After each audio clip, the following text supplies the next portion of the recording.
Bankless Nation, we have a bold episode ahead of you because Arbitrum just released Arbitrum Bold. Don't shake your head, David. That was a good pun.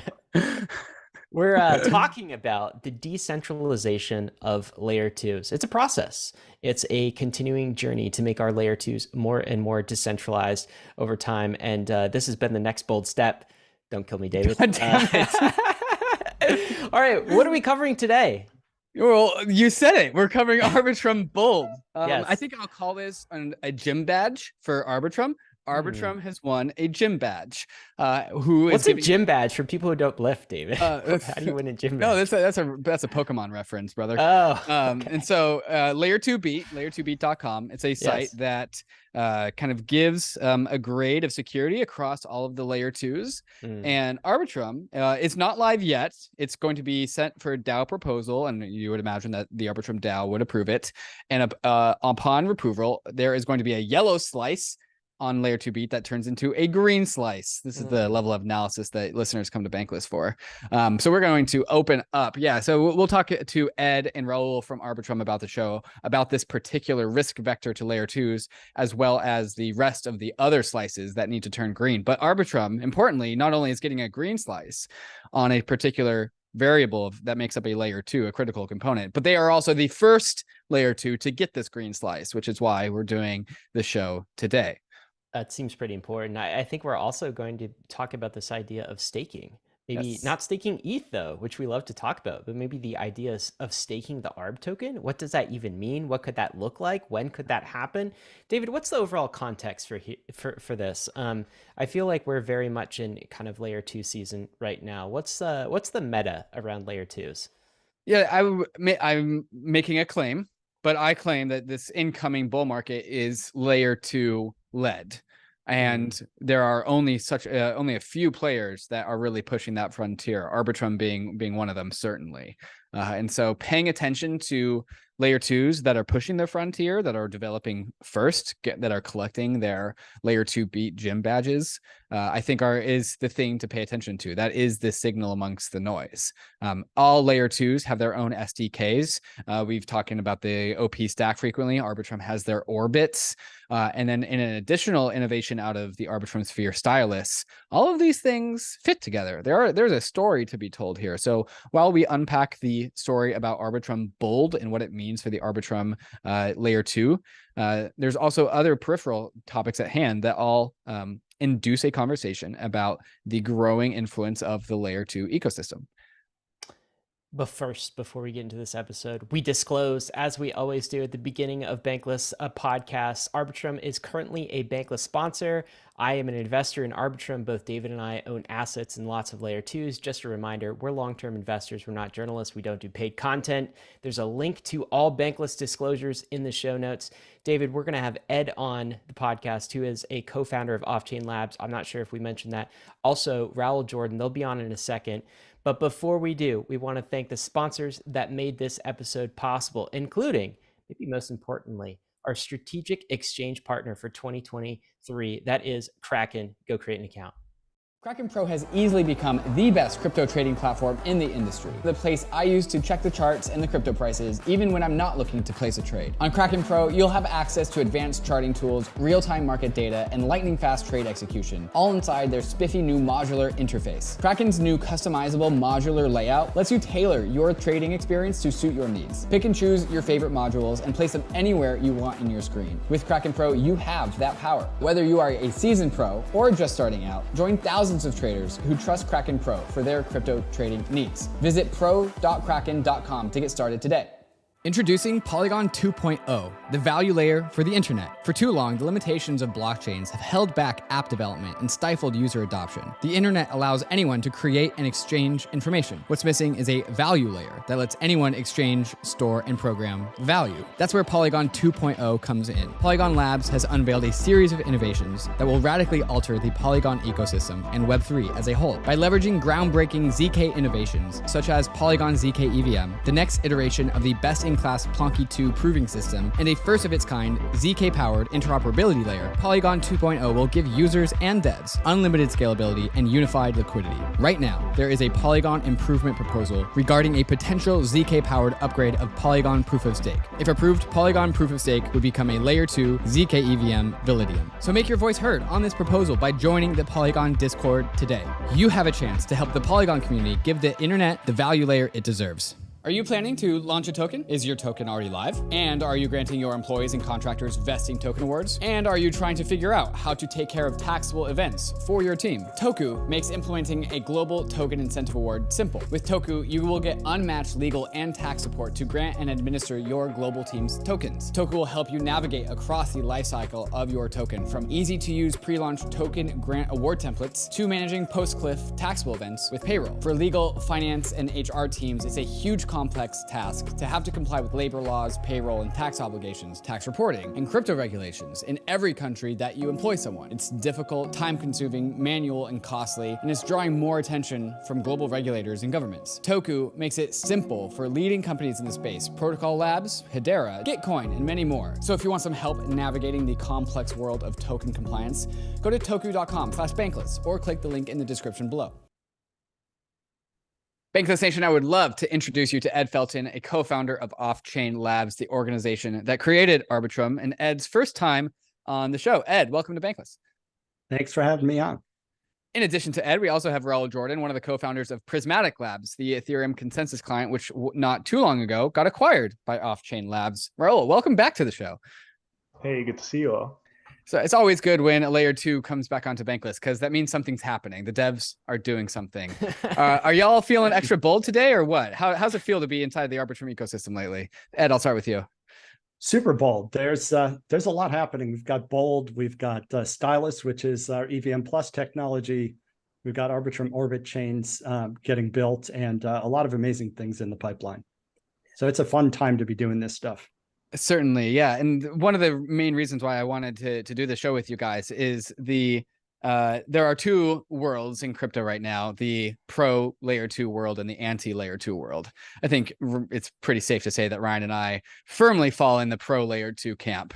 But from the critiquers of layer 2s, they'll say that they're not decentralized, that they are centralization, and the Ethereum is as centralized as our layer 2s. So with this bold announcement, this starts to actually progress into that frontier of layer 2 decentralization. So I really just want to start there, because that is the bulk of the excitement that I'm feeling today. Ed, maybe we'll start with you again, and then we'll get into Raul. But at the highest of level, what is Bold? What does it do for the Arbitrum tech stack? Yeah, Bold is the next step in decentralization for Arbitrum. Arbitrum's already the leader in decentralization. But what Bold does basically is once it's deployed, it will allow chains to have fully permissionless validation. And so what that means from a security standpoint is that any one participant in the protocol, meaning basically anyone in the world, can force the correct outcome of the Arbitrum chain, even if everyone else is against them. So it basically means that you yourself, as a participant in the protocol, can force the correct behavior. You don't have to trust anyone else. So that just means that if there is one honest person that wants to force Arbitrum to be correct, then that's all it takes is one person. That's right. So right now, the situation in Arbitrum is there are about a dozen validators. It's a permissioned role. And if any one of those is honest, then the chain guarantees correct outcomes.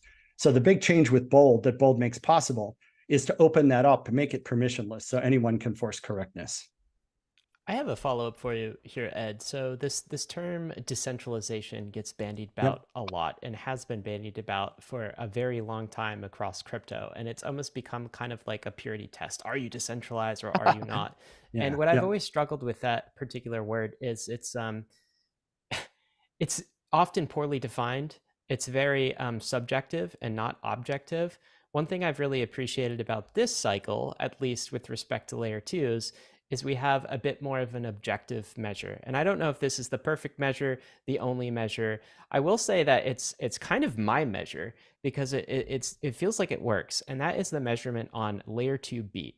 layer2beat.com if Bankless listeners want to go check that out. And you will have heard it referenced multiple times. So when you said something like, when you said the words, Arbitrum is leading on the decentralization front for layer 2s, I think the confidence that you bring in saying that is kind of some level of the objective measurement on something like a layer 2 beat, which actually like stages out the level of decentralization of various layer 2s. And this is the gym badge I think you were talking about, David, in the intro, right? Is we have an actual like pie chart.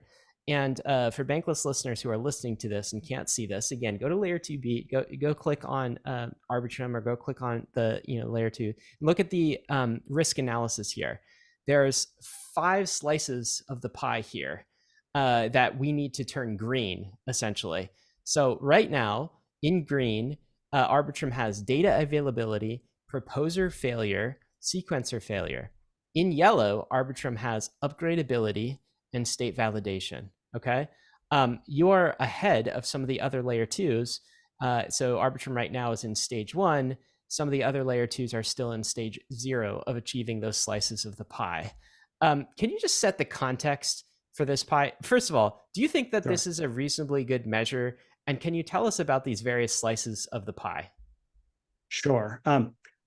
I do like this measure a lot. The L2 beat team, I think, they do a really rigorous job of examining these systems.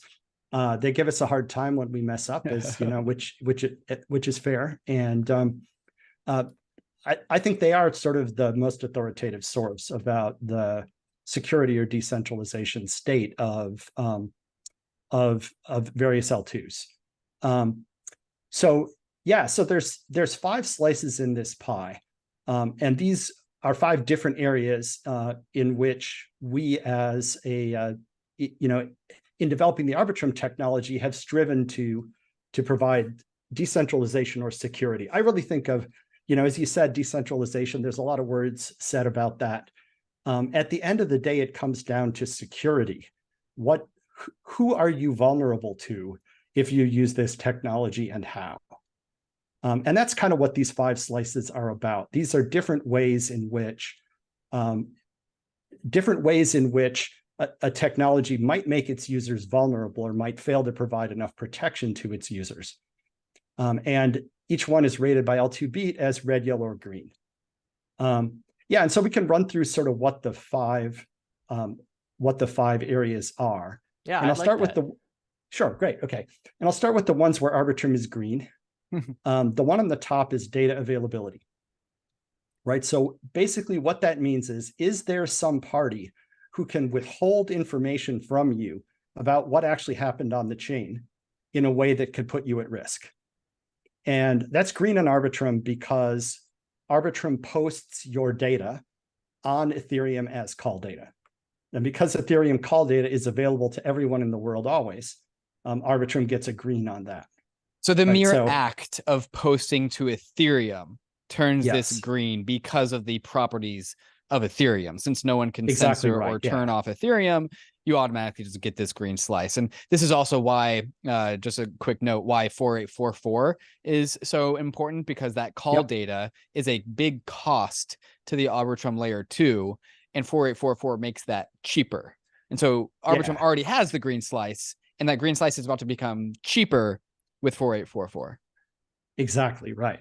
So this is the case for most rollups, right? Most rollups will have this slice green because they mostly do put their data on Ethereum. And as you said, it'll get cheaper for all of us. So let's see.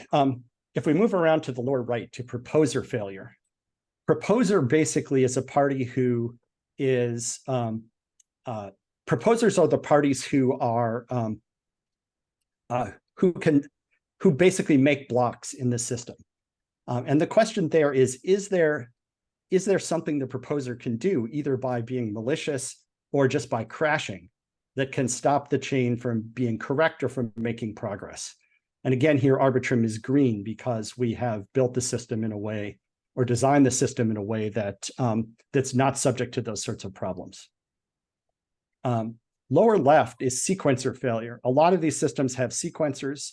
These are parties who receive transactions from users and then sort of produce the official list of which transactions have been received by the system and in which order. And so again, the question here is there if there's a sequencer, if the sequencer fails or stops, what's the worst thing that can happen to you? Or if the sequencer is malicious. And again, this is green in Arbitrum because there's nothing too bad the sequencer can do to you. The sequencer can't censor your transactions. It can't forge a transaction. It can't take money out of your account or force a false result. So this one again is green. Before we Right, move now on let's here, move- is there yeah. a relationship between the proposer and the sequencer? It depends on which chain you are on. On some chains, proposer and sequencer are the same component. It's probably fair to say in Arbitrum that those roles are both played by the Arbitrum sequencer. And how did Arbitrum earn its green slices in these two slices? One of the most important, essentially by designing the protocol so that the sequencer is trusted for only one thing, and that is to say which transactions it has received and in what order. That's number one. So the sequencer isn't trusted to handle anyone's money. It's not trusted to assert what the result of the transaction is, just saying, I received this signed transaction from David or from Ryan or whoever. So that's all it's trusted for. And also because Arbitrum is designed so that even if the sequencer just stops or refuses to, or pretends it didn't see your particular transaction, there's still a backup method you can use to get your transaction included. So Arbitrum guarantees there's no censorship by any party, including the sequencer, no matter what the sequencer does. So it's that combination of not trusting the sequencer to do anything more than sequencing, and also having a censorship-proof way of forcing your transaction into the system. That's how that's how those got green. Beautiful. All right. Congratulations now we can talk on about your greens. Let's talk about your Thank yellows. Yep. And let's talk about the yellows. Yep. So first, state validation. This is basically what this is about is, and this is about how it is that we guarantee, how that the technology guarantees that the results of transactions that are settled back to the Ethereum chain are correct. And currently Arbitrum uses fraud proofs with a permissioned set of validators. And as long as one of those validators is behaving honestly, then you're going to get the correct result. But why did that L2B list need to be permissioned? Well, basically it's because there is a certain category of attacks against the settlement protocol that are eliminated by the Bold protocol. This is one of the things that Bold will improve. Basically, what Bold will allow us to do is, well, so this slice of the pie is yellow by L2B's criteria, because although Arbitrum has fraud proofs, the participation is permissioned. And so when this becomes permissionless to participate in the fraud proof protocol, then we expect this to turn green. Of course, and so for that to happen, that would mean that the Arbitrum DAO would have to choose to adopt the Bold protocol and also choose to make validation permissionless. So that's the first very much yellow what one. Bold is doing, right? Okay, so we'll That's exactly what Bold is for. Yeah, the purpose of Bold, a very simple way of saying the purpose of Bold is to make permissionless validation safe, so that this pie slice can turn green. Right? It's not just, of course, it's not just changing some pixels, right? It's the fact that the green signifies that you are safer, right? And that permissionless validation actually does protect you. And that's what Bold is. Others don't do. That's what Bold is, yeah. Okay, and we're close to that, but it's not there yet. So here is the, I believe this is a blog post with Bold and the proposal as well. But then what needs to happen, does this need to be voted on by the DAO and actually implemented after that? Yeah, so let me talk about where we are in this process right now. This blog post went up just recently, and the code is available. There is an academic style white paper about the protocol and all the details of it, and also a security audit done by Trail of Bits, which is all published. So that's all there. within a few weeks, we expect to release a capability so people can run DevNets that use the Bold protocol for their own testing. And then after that, we expect to launch a special testnet that uses Arbitrum Nitro Stack with Bold. And at that point, then someone can make a proposal to the DAO to adopt Bold. Also at that point, anyone who is running or wants to start an Orbit chain will be able to use Bold. So that's kind of the process that we expect to happen over the coming weeks to months. So I want to unpack Bold with Raul here, but just to really tie off this pie slice, we have one more slice, which is the upgradability one. And that's simply just because Arbitrum can be upgraded, but it is delayed, which is why you get a yellow one. And so this is the explanation, right, Ed? Exactly right. So there are two main ways that upgrades can happen. The DAO can vote to do an upgrade of the software. And that is going to happen with a delay. Basically, after the DAO approves an upgrade, then there's enough delay that anyone who has assets or positions on the chain will be able to unwind those and fully withdraw before the change takes effect. Arbitrum also has a security council, which is a set of 12 people who are elected by the DAO. And 9 of 12 of those can take emergency action if it's deemed to be needed. And so that exists. The existence of that trusted security council is why it's yellow, not green. Yes, I believe that's the case. Cool. Is there a way to make this one green? Do we ever want to do that? Got to take away the multisig. Well, so there's a trade-off here, right? So if there should be a security emergency, people will appreciate having a security council that can act quickly before a vulnerability gets exploited and push an upgrade. Because you wouldn't want to have to react to a security emergency by having a big public debate on the DAO and then approving the fix and then waiting 13 days for it to take effect. Right. And so the existence of the Security Council, it's really there as a stopgap in case of security emergency. Yeah, I'm trying to feel like in my head whether I would feel better about this being green or if if I'd rather it stay yellow for a while. Yeah, I kind of feel like yellow is the color of preference right now, but at some stage maybe it turns green. Yeah, how are you guys thinking about that? Well, it's really up to the DAO. The DAO has the power to change or completely revoke the power of the Security Council to do an upgrade or do anything. The DAO can choose to abolish the Security Council. My sense right now is that people are kind of where you are on this mostly, that they feel like it's a comfortable enough situation that the balance of risks, the risk of a security emergency with no response against the risk of the 9 of the 12 Security Council members turning evil is people are comfortable enough with that, I think. But yeah, L2 deems that to be a yellow.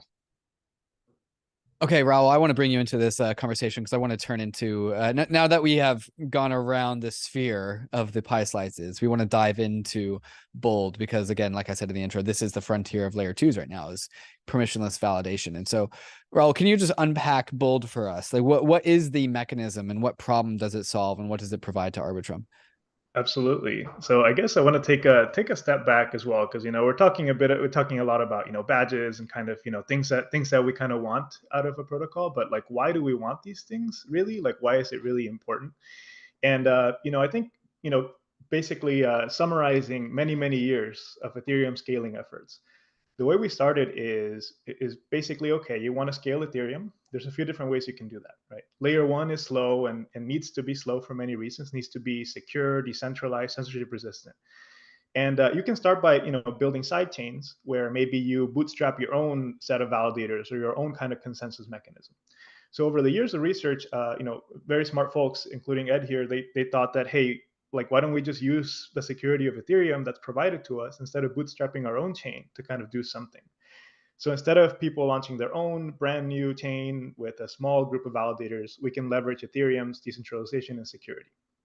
And over the many years, we realized, okay, how do we actually reduce trust as much as possible? Can we get to a sweet spot where we're really depending on Ethereum for almost everything, right? And I say almost everything because you can't get 100%, the security of Ethereum, but you can get pretty close. And basically, Bold is a culmination of all those years of research. It's really important that I think the reason why L2s are so valuable to people is twofold, right? Like, first of all, there's this Ethereum equivalence that's kind of going on, but also that people can bridge basically assets from Ethereum to L2, right? So if I have ERC20s, if I have NFTs, if I have different things that I want to bring over to L2 and use them over there, I know I can do that. But most importantly, I know I can get it back on Ethereum, right? And that process of getting things back from L2 to Ethereum is really the tricky one, right? That's the one where a lot of trust assumptions occur. So in the past, we've had many systems where you have to trust a set of participants that you'll be able to get your assets back. And with so much value being bridged over to these L2s, you have multi-billion-dollar TVLs. You have people that are relying on this and they have some trust in the system that they can get it back. And how can we reduce that? How can we move that trust from humans into math and computers and really good software? And my spicy take is that I think if we don't have that kind of trustless way of getting your assets, getting your liquidity back on Ethereum, it's basically just a side chain with extra steps, right? And that's why we think that fraud proofs are really, really important because they guarantee this. And for people that are using it, if you're an end user, if you're using Arbitrum and you're listening to this, when you're using the chain, what gives you a strong guarantee of being able to get those assets back is this validating bridge. And this validating bridge has security properties that are really important. But the security is not up to the best we can possibly make it. And with Bold, we'll finally be able to remove those extra steps and make it a lot more secure. Okay, so this means basically Bold means basically rather than just the whitelisted people, the whitelisted groups who can watch the chain and then do these fraud proofs, anybody can. So does that mean like I could? Does that mean David could in a post-implemented world? And like, how do you go about like actually doing that? I wouldn't know where to start. Is there a website I plug in, or is there some code I download and then kind of run? How does that work practically? That's an excellent question. So when you're, so what does it mean to actually secure the chain, like with fraud proofs and do that kind of stuff? Like, is it a manual action people have to take? And no, the answer is, if you can run Arbitrum Nitro software in the future, you can run it. You can even, you can try it today on testnets. You can do all kinds of things. But an Arbitrum node software has this thing called a validator. And its role is to basically be watching for states that are being posted to Ethereum and challenge them if it disagrees. So, you're running a local node, and running a local node is the best way that you can be sure of the history of the chain, right? Like, I know that, the latest block number is this. I know the latest block hash is this. I can then, if somebody says something different on Ethereum, I can challenge that. And the node software will do that for you, right? The Bold software that we built is constantly scanning. It's constantly taking actions. It does everything it can to guarantee that it can win against any number of evil claims, right? And if everyone else in the world is evil and saying things that are wrong about Arbitrum on Ethereum, if you're a lone validator that's running your own software at home, you'll be able to challenge that and win against any number of entities. Okay, So and then go for it, Ren. go ahead, David. Oh, I was just going to act that the actual task of challenging and winning is just simply a matter of running some software, and I could run that on my consumer laptop. And then what happens if I spot some bad behavior? I'm like, oh look, there's fraud committed. Does the software spots it automatically? And then what happens, right? Does it automatically kind of reverse those transactions, or like what? How does this finally settle? That's a great question.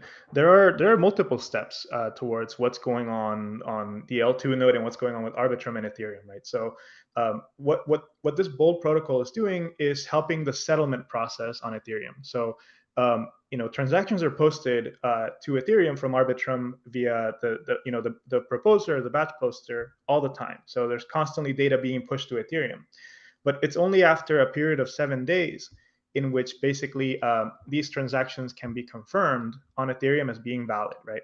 And there's a period of 7 days in which anyone can challenge these claims and say that, hey, I think this was wrong.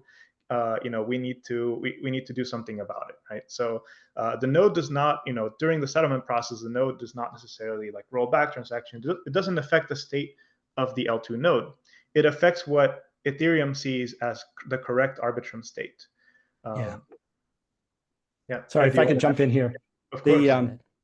Yeah, if somebody makes a false claim about the outcome of what happens on an Arbitrum chain, and your hypothetical validator thinks differently, your validator will post its own claim, and then essentially the Arbitrum chain will have forked. Now, all the other validators will know that your fork is the correct one, and they'll just use your fork and keep on going. But meanwhile, the Arbitrum, the Bold protocol, will figure out that your fork, your branch is the correct one. It will prune the other one off. It will take away that other person's stake, and then everything goes on. So basically, nothing gets rolled back or undone.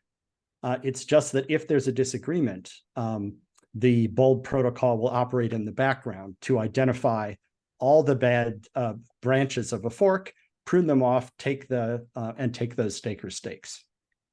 And guys, why am I doing this? Am I doing this out of the goodness of my heart? I just want to kind of keep the streets clean and protect the crypto networks I care about.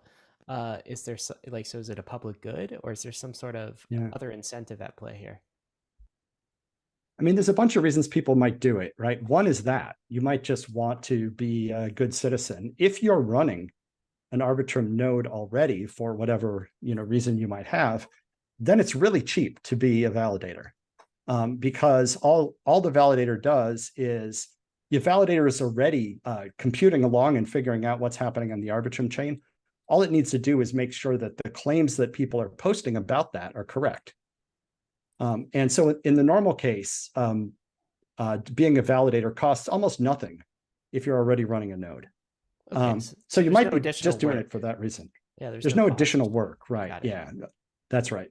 So you might be doing it for that. You might have some skin in the game. Maybe you are a company that's running an application on Arbitrum, or you have some assets there that you care about, and you want to be able to act to protect them just in case everyone else in the world turns evil.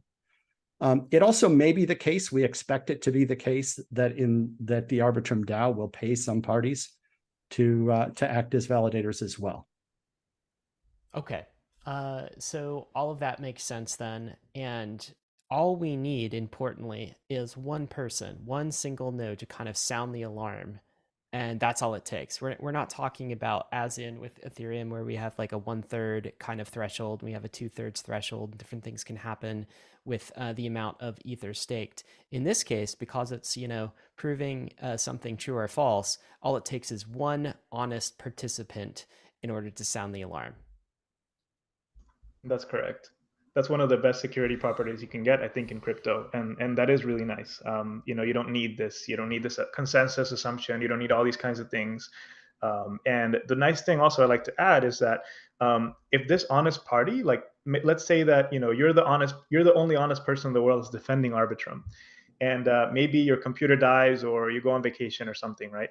That doesn't matter, because every other node that's any other honest node in the world can take your role and can help you win against an evil participant. So it's not like Ryan is the only honest person. Ryan must defend Arbitrum. David or Ed or anyone else that wants to pick up your work can come in and also help. So that's really one of the secret sauces of Bold, is that it's not tied to a particular staker or participant. Anyone who's honest can help defend the honest state. That's very cool. And you know, I would be one of the honest ones. I'd be one of the good guys in this scenario, as you guys know. But you know what? It's just it blows my mind sometimes. Like cryptography is really magic when it works in these types of situations, and you get that sort of trust assumption. Guys, there's more to discuss, including what shared sequencing actually means inside of Arbitrum. We also talked about the ability to stake ARB and what would that actually mean. And then I want to talk to you guys about the future roadmap of Arbitrum and what's coming next, as well as like more broadly, what's coming next for layer twos. But before we do, we want to thank the sponsors that made this episode possible, including MetaMask and their portfolio application. This is, if you're preparing your bull market battle station, as David says, use the MetaMask portfolio app to scan all of your assets and know what's happening where. Go check them out.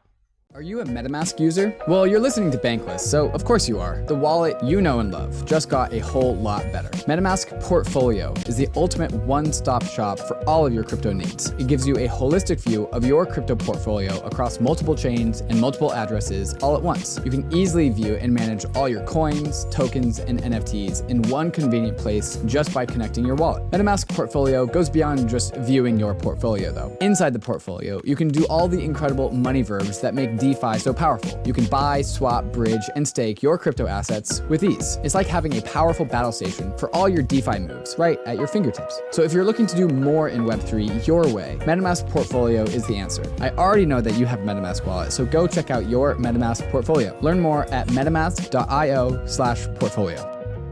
MANTLE, formerly known as BitDAO, is the first DAO-led Web3 ecosystem, all built on top of MANTLE's first core product, the MANTLE Network, a brand new high-performance Ethereum Layer 2 built using the OP stack, but uses EigenLayer's data availability solution instead of the expensive Ethereum Layer 1. Not only does this reduce MANTLE Network's gas fees by 80%, but it also reduces gas fee volatility, providing a more stable foundation for MANTLE's applications. The MANTLE Treasury is one of the biggest DAO-owned treasuries, which is seeding an ecosystem of projects from all around the Web3 space for MANTLE. MANTLE already has sub-communities from around Web3 onboarded, like Game7 for Web3 gaming, and Bybit for TVL and liquidity and on-ramps. So if you want to build on the MANTLE network, MANTLE is offering a grants program that provides milestone-based funding to promising projects that help expand, secure, and decentralize MANTLE. If you want to get started working with the first DAO-led Layer 2 ecosystem, check out MANTLE at mantle.xyz and follow them on Twitter at 0xmantle. Arbitrum is accelerating the Web3 landscape with a suite of secure Ethereum scaling solutions. Hundreds of projects have already deployed onto Arbitrum 1, with a flourishing DeFi and NFT ecosystem. Arbitrum Nova is quickly becoming a Web3 gaming hub, and social dApps like Reddit are also calling Arbitrum home. And now, Arbitrum Orbit allows you to use Arbitrum's secure scaling technology to build your own Layer 3, giving you access to interoperable, customizable permissions with dedicated throughput. All of these technologies leverage the security and decentralization of Ethereum and provide a builder experience that's intuitive, familiar, and fully EVM compatible. Faster transaction speeds and significantly lower gas fees. Arbitrum empowers you to explore and build without compromise. Visit arbitrum.io, where you can join the community, dive into the developer docs, bridge your assets, and start building your first app on Arbitrum. Bankless Nation, we are back with some of the folks from Arbitrum, Ed and Raul. We're talking about the decentralization of Arbitrum and a new gym badge, as David called it. A new slice of the pie was added, and Arbitrum is in the process of becoming more decentralized, which is great news through the introduction of this bold protocol. I want to ask you guys a question about maybe this other slice, or a question in general. It's been kind of a conversation piece across the Layer 2 ecosystem in crypto. That's this idea of sequencers. And I think, Ed, you said earlier, a sequencer and a proposer in Arbitrum are kind of like one and the same. Maybe yeah. not. Okay. So Yeah. can you talk to us about this idea of shared sequencing? So Sure. can other participants be invited inside of the Arbitrum network and start to take some of that sequencing type role? I understand that Arbitrum sort of does that in some respect now. You guys are the only sequencer. Talk to us about the path forward there and why you might want to do that. Sure. Yeah, there's currently a centralized sequencer that is run by OffChain Labs for Arbitrum 1. And of course, the DAO could assign that role to anyone else if they wanted to. And basically, this is part of the story about the, as I think you said earlier, the progressive story of decentralization. or the road of decentralization. The sequencer already plays a very limited role in the system, and really the only significant harm that the sequencer could do to someone if it was misbehaving would be something like front running. So the Arbitrum sequencer is trusted not to front run user transactions. User transactions get sent to the sequencer. The sequencer publishes a feed of the transactions that it has seen, and that's kind of the official canonical story about which transactions have arrived at the chain. And then the settlement part of the protocol, which is what Bold is doing, happens after that to determine what are the correct results of executing those transactions. So the sequencer is this kind of, its job is kind of to notarize the transactions that have arrived and in what order, right? And so that's its only role. So there's been talk about, and a lot of research about, decentralized sequencing, which basically means instead of having one party that does that, you have and there are many different ways of doing it, some kind of committee of parties who collectively register which transactions have arrived and sort of collectively publish a sequence of transactions. And if you do that carefully and cleverly and in a well-designed protocol, it's possible to reduce the vulnerability to things like front running or other forms of malicious MEV extraction. So does Arbitrum and the Arbitrum DAO, the whole ecosystem, have a plan to move towards shared sequencing? It's interesting in that on at least L2 beat, it doesn't seem to be a requirement for turning those pie slices green. Right. And yet there is this centralization vector around front running, around what we've called in the industry MEV, right? Which could be a source of centralization. So what is there a plan to decentralize this, and like what would that even look like? I need to divide this kind of into two pieces. One is where's the technology going? Because our team at OffChain Labs is doing research and developing technology that will be available. But in terms of what actually gets deployed on, say, the Arbitrum 1 chain, that's really up to the DAO. So our team is doing research, we're developing alternatives, and we're working toward implementing decentralized sequencing. And when we get to the point where we have a mature protocol that we think is ready to go, if you will, then I think you end up with something much like what's happened with Bold, which is that we announce that, we make it ready, we make it available, and then the DAO could choose to do it. So, I mean, that's kind of where we are on that. Decentralized sequencing is just like decentralized validation, is a complicated technical problem, which we've been working and thinking a lot about. We don't have a solution that we're ready to unveil at this point.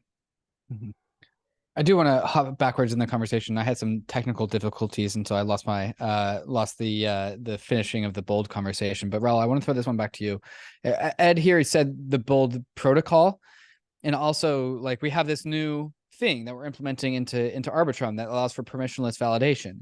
But like at a cursory glance, yeah, anyone can validate the chain. This seems like such an easy thing. Maybe you can talk about like, why was this a hard problem? What is the hard thing about this problem that you're trying to solve? And when you take a peek under the hood of Bold, what does that system actually look like? Why did Ed call it a protocol? Absolutely. So the problem that we're trying to really solve is how do you settle the correct Arbitrum states to Ethereum? And in optimistic rollup protocols, this process is there's a period of time in which people can come in and challenge claims posted to Ethereum. So playing once again the game of good and evil. Let's say we have an honest party. Let's say Ryan, who mentioned he's the honest validator here, is making claims, is checking that things are right. And then I post a malicious assertion, or somebody else posts a malicious assertion. Ryan can call me out and he can be like, hey, like this is wrong. And Ryan, his node will run the Bold protocol, which is a set of instructions on how to resolve this disagreement. So that's the whole idea. We want to be able to narrow down, okay, who is right and who's wrong. And Ethereum will be basically the final arbiter, which is one of the reasons why Arbitrum is called Arbitrum, of this challenge. And it's a protocol because there is a series of steps that needs to be taken, and participants will follow that. The honest participants will follow that protocol. The reason we built this is because it's really difficult, to create a protocol that is safe against an important category of attacks known as denial of service. So we mentioned that there's 7 days in which things can be confirmed from Arbitrum on Ethereum. And in that 7 days, anyone can challenge. If there's a challenge, there's an additional 7 days in which that challenge will be resolved.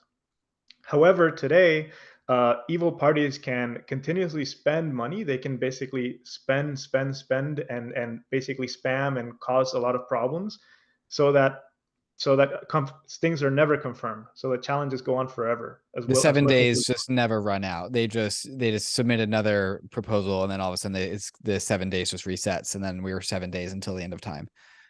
Yes. So there will be they can continuously, deny service. So, basically they can deny confirmation of Arbitrum states on Ethereum for as long as they're willing. And that's really not a good thing.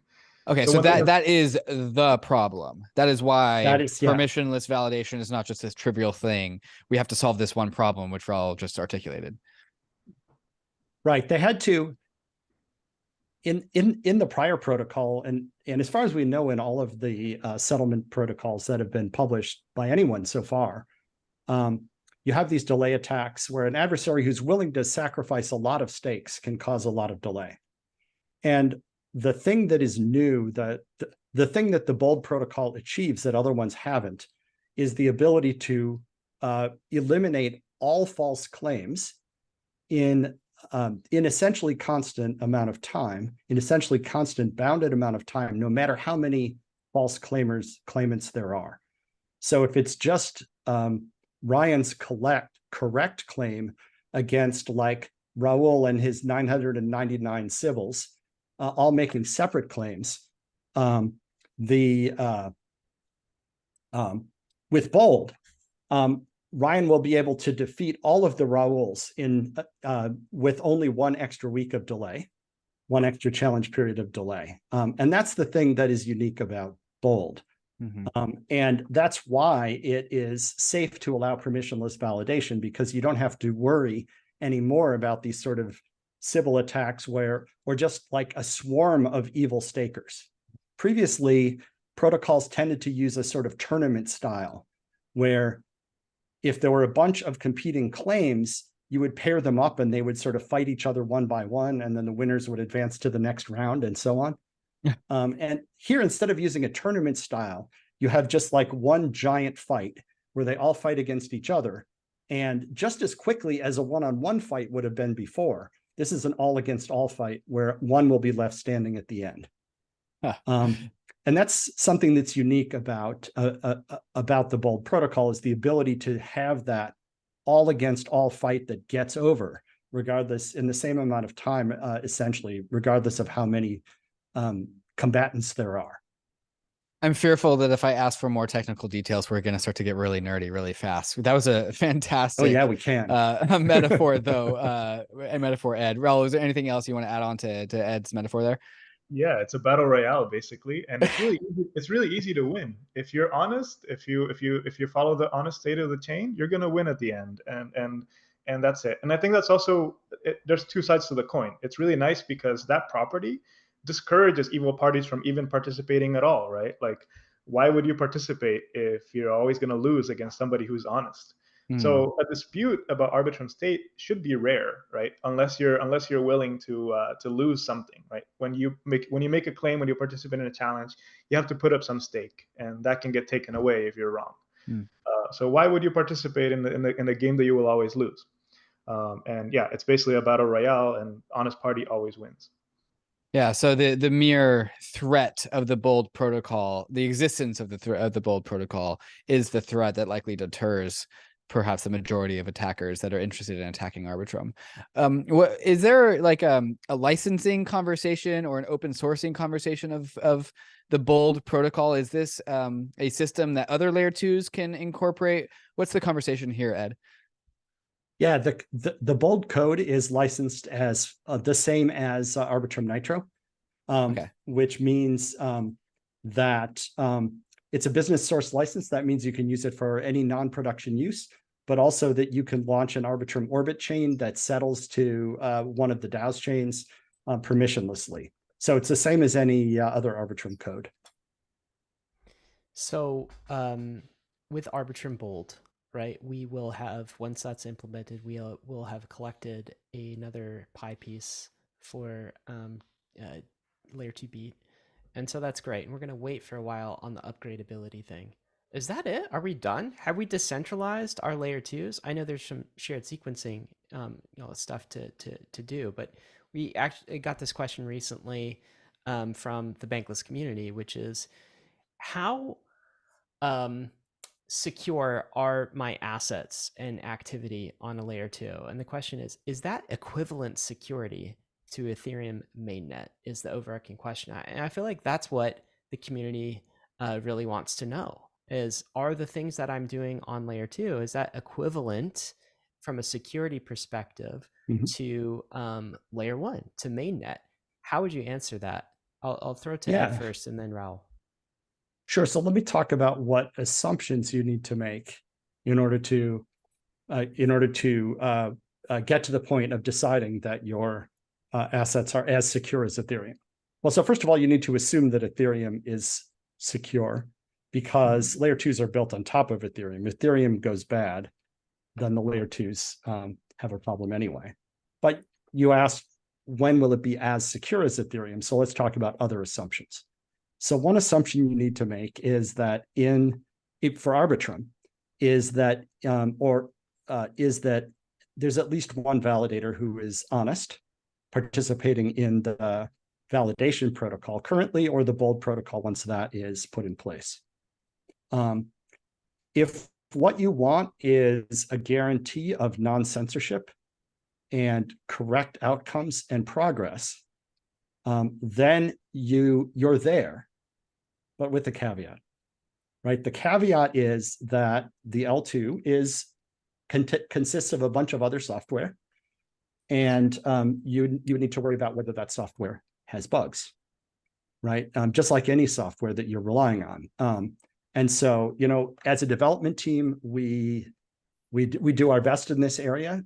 We do tons of testing. We work on formal verification of some of our things. We have a lot of security audits and due diligence in all the ways we can. But I think once you get once Bold is deployed, then I think the remaining areas that you might worry about are, one, this upgradability, and do you trust this security council? And then two, is there a bug in the software? In any layer 2 system, you have to ask, is there a bug in the software that operates the layer 2? Because it's additional software on top of Ethereum software. Right. And there was a take in the last week's weekly roll-up that I gave out that I want to, I'm the one who's known to fire from the hip at Bankless between me and my co-host here. And so this might have been an instance of that. And so I want to check my take against an actual layer 2 team. The take was after the news that MetaMask portfolio integrated a stake button for the Matic token for the Polygon network. So you can stake your Matic and be part of Matic staking for the layer 2. And my take was that, well, this is going to become true of all layer 2s. Like, you're just going to be able to stake your token for the particular layer 2 and participate in the network in that particular way. Now, I want to check that take against you. Is there a world in which the Arbitrum token is a staking token that people can stake their ARB tokens in a not too dissimilar way, and that they stake their ETH to the layer 1? And maybe you could paint a picture for where that is true, and then also talk about the instances and why that wouldn't be necessary. Sure. So if you look at Ethereum, or you look at some other chains where staking is integral to the process of validation, right? On Ethereum, there's a large number of validators, and you stake to become a validator. The fundamental reason why Ethereum validators need to stake is Ethereum uses a consensus protocol, which is kind of like voting. And you need every voter to have skin in the game in order to make sure that people have incentive to behave in an honest way within the protocol, right? With Arbitrum validation, it works differently. A party who makes a claim about the outcome has to stake. But if you're a validator and you see someone staking honestly, you're good. You don't need to stake yourself. It's only in the case where someone stakes on a false claim, that under bold, you need to make sure that someone also stakes on the true claim. Right. So, but it's not the case that everyone needs to stake. In the normal case in Arbitrum, only one party is staked in the validation process. So it's not inherent to the way that Arbitrum validation works that there needs to be stake. Someone needs to be staked. That stake is currently in ETH. If the Arbitrum DAO could decide to make it be staked in Arb if they wanted to. Maybe they will, who knows? And of course, on an Orbit chain, if you're running your own Arbitrum chain, you can decide how things are going to be, right? You could have staking on your chain if you wanted to launch an Orbit chain. And the Arbitrum DAO could decide to introduce a staking element into the protocol, but it's not something that's currently required by the design of the protocol as it stands now. Right. Okay. Yeah. This is one of the reasons why we do layer 2s, is that actually you don't need 33 or 66% consensus over your layer 2 network. In fact, you just need an N of 1 trust model, as in just one honest actor to power the networks. That's why we like layer 2s. Where my mind goes, if I want to put on my token speculator, tokens are awesome hat, I want to stake my ARB token and have a share of the economic activity of the network go to my share of the ARB tokens, right? The sequencer revenues. And so I don't know if this is on the Arbitrum path, if this is the path that Arbitrum is token, but like if I wanted to just make a broad sweeping vanilla token model for layer 2 tokens, it would be stake your ARB tokens and receive some proportional share of the Arbitrum sequencer model. Does that model make sense to you? And is there, of the many potential futures of the Arbitrum roadmap, is that one of them? Well, currently the way it works on Arbitrum 1 is that the fee revenue of the chain, minus the part that's needed to pay for the L1 posting costs of the sequencer. Right. The rest of it goes to the Arbitrum DAO. So if you're a member of the Arbitrum DAO, if you hold Arbitrum tokens, that money goes into your treasury already. Right. Okay. So you don't necessarily need to receive the dividends to your own hands. It's a pot that we all collectively govern. And it so goes into the DAO treasury. Right. Okay. I mean, what will the Arbitrum DAO decide to do something else in the future? Maybe. Those revenues go to them and they can decide where they go. But currently where they go is into the DAO treasury. So they in effect go to the control of the DAO already. Okay. This makes sense. That's interesting, and it brings another path for exploration we won't have time for today. This idea of layer 2 is kind of in making sequencing permissionless and decentralized. I wonder if that's going to come to fruition or not, because would the Arbitrum DAO actually care about that? Because they're receiving all of the sequencer revenue inside of their treasury anyway. And so long as the Arbitrum sequencers are not, I guess, selling off MEV or doing something nefarious or doing something outside of those parameters, would they even care enough to kind of decentralize sequencers to various other parties? You guys don't have to answer that question unless you have a take, but that's a curiosity in my mind. I mean, it's really up to the DAO, right? Whether they want to stick with a centralized sequencer and just assign that role to someone that they trust. I think and there's a few different issues here that you might disentangle, right? One of them is, can that role be done in a distributed kind of committee way? And the answer to that question is yes, it can be done that way. What is the best way to do that? That's the topic of current research. So the DAO might decide, well, we don't want one centralized sequencer. We want to have a committee of 15 sequencers and, assume that some majority of them will be honest. There's other approaches as well. So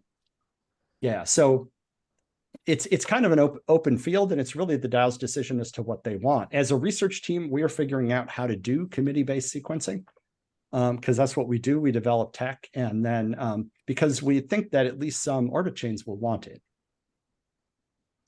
Yeah, I'd like to say it's also, there's a latency trade-off. If you allow thousands and thousands of sequencers, that's probably not going to work, right? You want transactions to be as fast as possible. And, what's the purpose of a sequencer? Really, one of the main purposes is to help spread and lower the costs for users of L2 on Ethereum L1, right? You could imagine a chain that just every transaction is posted individually to Ethereum, and that's it, right? It's going to be very expensive. It's pretty unreasonable. Might as well use L1, right? Like a sequencer makes it so that you can batch a bunch of L2 transactions into a you roll them up basically into this structure that you post to Ethereum, and it helps people save on costs and spread those costs across. You want that process to be as efficient as possible. You want it to be economically efficient. You want it to be fast. And there's a limit, you don't want, that's really the main purpose. You wouldn't want like thousands of people running sequencers. Yeah. And you care about latency, right? People want that fast response time that they've gotten used to. And that's one of the main functions that a sequencer can provide, is it can provide sort of soft finality very, very quickly. And you wouldn't want to lose that in going to decentralization, or at least it would be a drawback if you did. Certainly, yeah. Raul, Ed, this has been a great exploration into one of the very important frontiers of layer twos. And as we come to a close here, I want to pull out just a tweet that I saw from Stephen Goldfeder, also on the Arbitrum team. He says, let's put some of the Arbitrum's recent pieces together. Orbit, Stylus, Bold. Orbits are, of course, the Arbitrum SDK chains. Like you want to spin up an Arbitrum chain, you call that an orbit. Stylus, where you want to talk about what Stylus is, and Bold is the topic of this episode. Ed, can you just weave these pieces together? Because it seems to be these are the frontiers of Arbitrum, these three different endeavors. How do these things all relate to each other, and how do they make Arbitrum the best chain that it can be? Absolutely. This is really these are a bunch of ways in which Arbitrum is a leader among L2s. Bold is our third generation dispute resolution protocol. It's our third generation fraud proof protocol, right? We were the first to ship fraud proofs. And we think it's an important advantage for security. That's why that pie slice is yellow instead of red right now, and is going to turn green. Stylus is another really exciting step forward. What it allows you to do is write smart contracts in any programming language you like, C++, C++, Rust, or whatever, compile them into WASM, WebAssembly code, and then put them into an EVM equivalent chain. So the cool thing about Stylus is not just that you can write contracts in whatever language you want, but you can run them alongside EVM Solidity contracts. You can run them on an EVM compatible chain. And it's a smooth experience. They can interact with each other. They can do all the things that other contracts can do, except you can write them in the language you want, which means many more developers will be able to write these things, number one. Number two is that you can bring in legacy code, like legacy cryptography libraries, really important for security, that you don't have to rewrite everything in Solidity.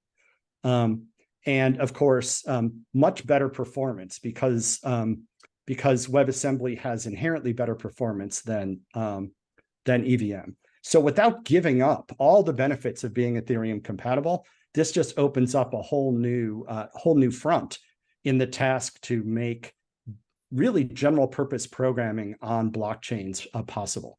So we're super excited about Stylus, and you'll be hearing a lot about Stylus coming up soon from us.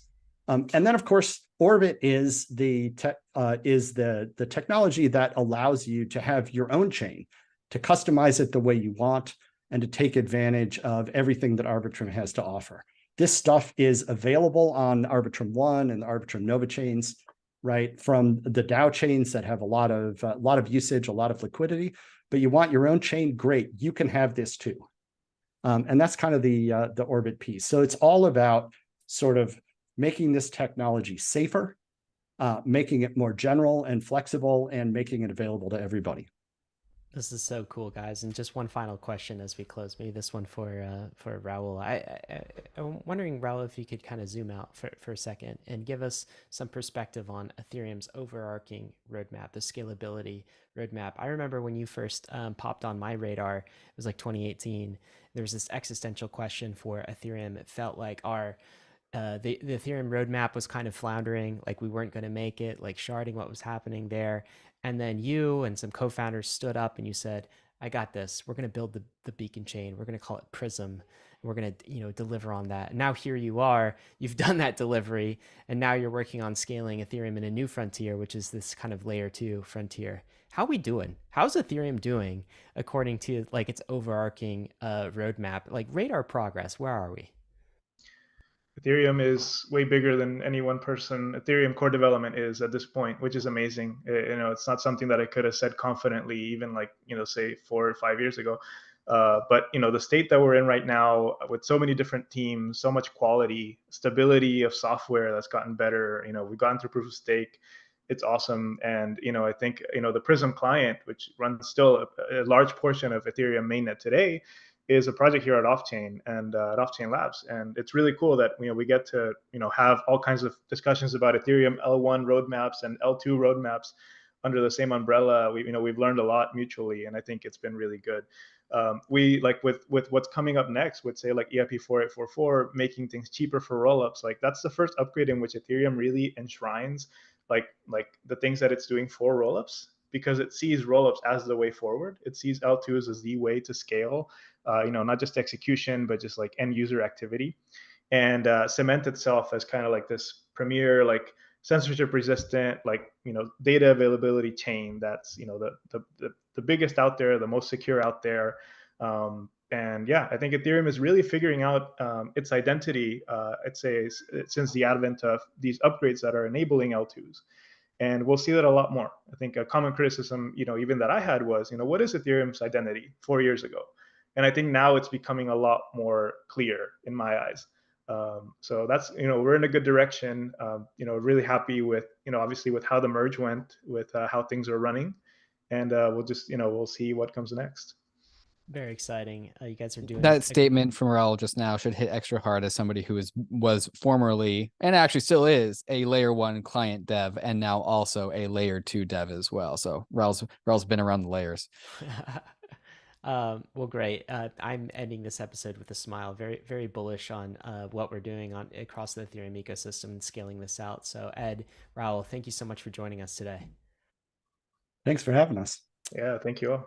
Bankless Nation, risks and disclaimers. Of course, gotta let you know, crypto is risky. You could lose what you put in, including on layer 2s. There's bugs out there. Be careful. But we are headed west. This is the frontier. It's not for everyone, but we're glad you're with us on the Bankless journey. Thanks a lot.